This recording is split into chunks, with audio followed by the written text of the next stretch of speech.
Ko kriptomānu sveiciens visiem te no Kalifornijas, 3. mēnesis ceļā jau pa pasauli, bet ne par to stāsts droši vien par to, ka šodien ir mazliet tāda sajūta, ka kripto ir piedzīvojis akapaliksi un labi, nesarežģīšu situāciju. Jūs paši redzējāt, kas notika vakar, ja? Tad ar kripto daudz pozīcijas nokrita vienkārši fenomenāli. To kripto un vispār finanšu pasaulē sauc par melnā gulbja pasākumu, Black Swan pasākumu, ko tas īstenībā nozīmē. Tas nozīmē notikumus, kurus neviens nevarēja paredzēt, vai vismaz lielākā daļa, 99% traderu nevarēja paredzēt. Ja? Un, protams, kā redzat, tad Bitcoin tas varbūt skāra mazāk.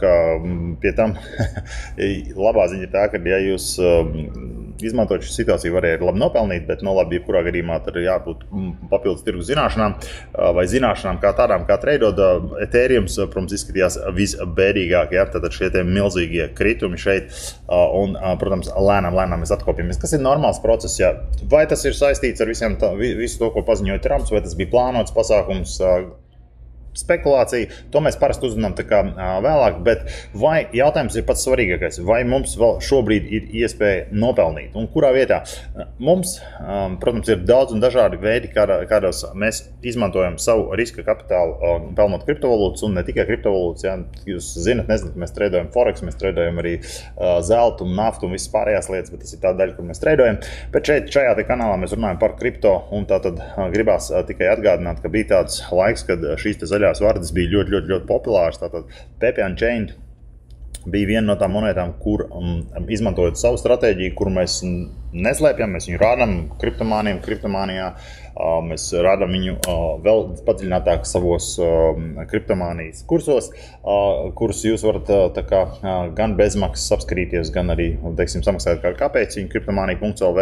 Bet, kas ir interesanti, tad šis pasākums nav beidzies, tad varat ienākt kripto PP Unchained, tad viņi iet tālāk, ja dotajā brīdī, protams, PP treidojās biržā, un šis, protams, ir tas vakardienas pasākuma ietvaros, bet skatieties, te bija tāds smuks skats, tad sākotnēji bija milzīgs kāpums, mums izdevās labi nopelnīt šeit pārdodot daļēji un pēc tam pilnībā savus iekrātos un nopirktos tokenus, tad viss nokrit, kā likās noiet visam cauri, tad nāca tā kā otrā etalpa un tad sākās kārtīgi etalpa šeit. Protams, vakar notika tas, kas notika, vai turpinājums būs labāks, to mēs vēl redzēsim. Bet, kas ir interesanti, runāt šeit par šo te pepi konkrēti, tad ir, protams, iznāca šis te pampet, ko viņi solīja radīt, ja? Kur katrs var ienākt un apskatīties, kā šo izmantot, un viena no lietām ir arī, jūs varat izveidot savus tokenus, ja? Un tieši tāpēc saku, ja tie tokeni iznāk tik daudz, es pat nezinu, cik tūkstoši jau dienā. Pēdējais, ko es dzirdēju, bija 15,000 dažādi jauni tokeni, dažādās platformās iznāk dažādos tīklos, ja? Šeit jūs varat atnākt izlaist arī savēju, jūs gribat. Ja? Vēl viena interesanta lieta ir, protams, skatoties, šis ir tā kā postfaktum, ja, bet mēs, ja jau pieķērāmies pepēm, tad droši vien, ka vajag apskatīties arī tas, ko mēs esam pēdējais rādījuši arī savā tā kā YouTube kanālā, šeit, Kriptomānijas YouTube kanālā, kā jūs zinat, mums ir daudz un dažādi interesanti un izglītojuši video, tātad daži ir par un ap spekulācijām, daži ir par izglītību, nākat skatāties, parakstaties, galvenais, kā redzat, vairāk kā 5600 tātad cilvēki parakstījušies, mēs esam kļuvuši par lielāko kripto kanālu latviešu valodā un ceram tādu arī palikt un turpināt, protams, ar jūsu atbalstu. Jūs nāksiet, laikosiet mūsu video, rakstīsiet iedvesmojuši komentārus, tad mēs visu šo arī turpināsim šī tirgus ietvaros un šī cikla ietvaros un nākamajā tirgus cikla ietvaros. Respektīvi, visu kaut ko varam darīt, ja arī jūs esat aktīvi. Mind of Pepe bija tas viens no pēdējiem, ko mēs apskatījāmies, pirmspārdošanas tokens, kas saistīts ar tā kā ļoti populārām lietām, tagad AI, tātad mākslīgo intelektu, AI aģenti, un atcerieties, AI aģenti nav nekādi tur slepeni aģenti, kas nāks un pārņems pasauli, ja? Tas ir vienkārši pašizglītojošas vai programmas, kuras var palīdzēt atvieglot jums dzīvi. Ja? Un otra lieta, nevajag atkal aizrauties ar šo AI aģentu vai kaut kādu tur mistisko mākslīgā intelektu botu, kaut kādu superintelektu, ja? Jo atcerieties, lai šis bots varētu strādāt, vai viss varētu strādāt, ja? Viņu palaiž un darbina cilvēciskais prāts. Ja? Un kad beidzot mēs redzēsim, kad šis bots mācēs, šie aģenti mācēs paši mācīties, tā vēl ir, teiksim, zinātniskā nākotne, jo jebkurā gadījumā pat tie, kas uzskata, ka šie mākslīgais intelekts pats sev var izglītot, viņš var izglītot tikai līdz tā robežai, kur cilvēciskais prāts sniedzās. Tāpēc dotajā brīdī šis ir interesants tāds topiks. Šis, protams, ir ļoti interesants arī tokens. Un pirmspārdošanās, tātad, ko mēs darām? Atgriežoties atpakaļ, tātad šeit tikai pie mums apskatītā grafika, tātad pirmspārdošana, tas ir šis te melnais lauciņš vai baltais lauciņš, atkarībā, kā jums ir uzstādīts dators, ja, kurā mēs nopērkam tokenu, kamēr viņš vēl nav iznācis, ja, cerot uz to, ka būs šis te kāpums, ja, un tad viņu pārdodot ar kaut kādu, teiksim, peļņu reiz 2, reiz 5, reiz 75, kā mums izdevās šeit. Šajā gadījumā nevienmēr šī stratēģija var strādāt, līdz ar to ejam šajos pasākumos iekšā tikai piesardzīgi ar savu riska kapitālu. Tā naudas daļa, ko jūs varat atļauties riskēt šādos te projektos un kuru jums nav vajadzīgi ikdienas tēriņiem.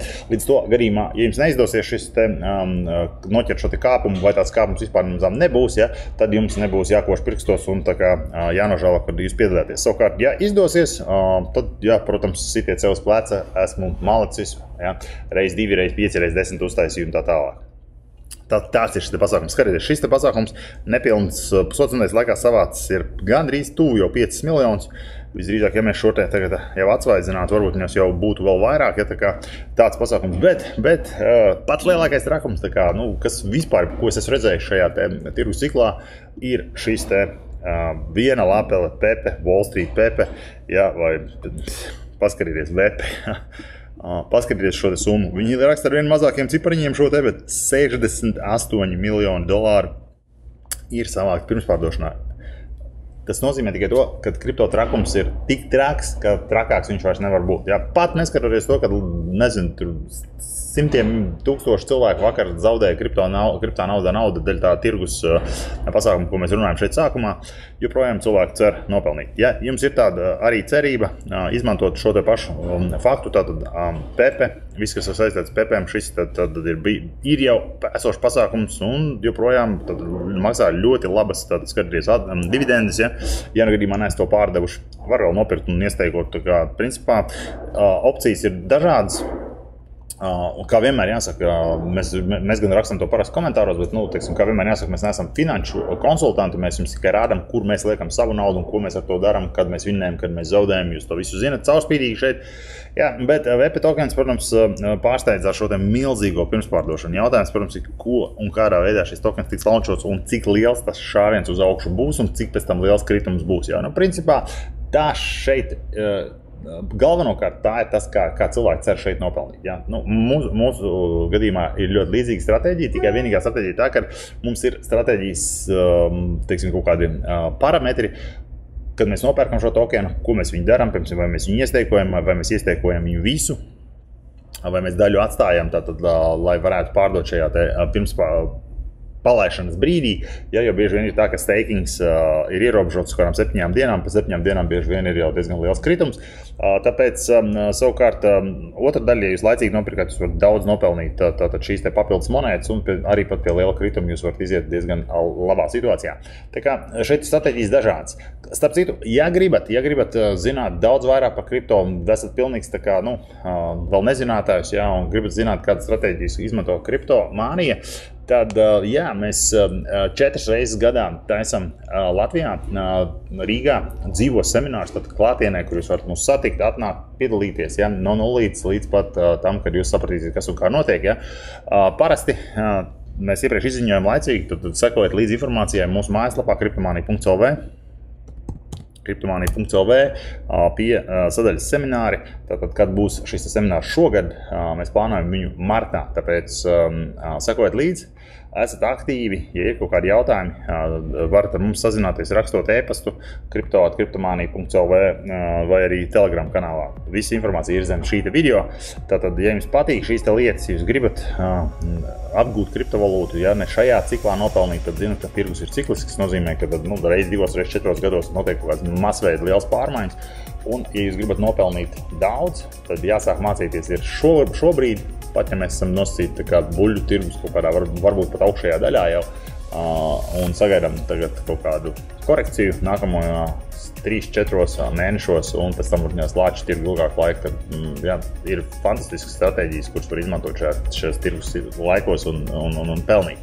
Ko tas nozīmē? Tas nozīmē, ka mēs jums neko neapsolam, kad jūs nopelnīsiet. Tas nozīmē to, ka mēs principā rādam šeit to, kādā veidā mēs pelnam, bet Atcerieties vienu, viss ir riskanti līdz brīdim, kamēr kaut kas nav riskanti. Riskanti ir, protams, arī dzīvot. Šeit arī Kalifornijā vakar braucu pa šoseju un dāmīt gandrīz nokantēja man grāvī. Tā kā jā, dzīve ir pārsteigumiem pilna. Otra lieta ir sēdēt uz divāna un urbināt degunu un, kā saka, teikt, ka viss pasaule ir slikti un tā tālāk. Ja? Izvēle ir jūsu rokās, ko jūs gribat darīt. Paldies, ka jūs esat. Līdz nākamajam droši vien video. Tātad viss par un šīm te Pepe Mind, Vepe un Pepe Chain linki, lai jūs nonāktu uz šīm lapām precīzi, ir zem šī te video. Vai jūs izmantojat šos linkus vai neizmantojat, tā ir atkal jūsu darīšana, mums no tā nesilstē augsts. Tā kā paldies, ka jūs esat un uz tikšanos, lai daudz panākumu, pelnam daudz kripto pagaidām. Čau!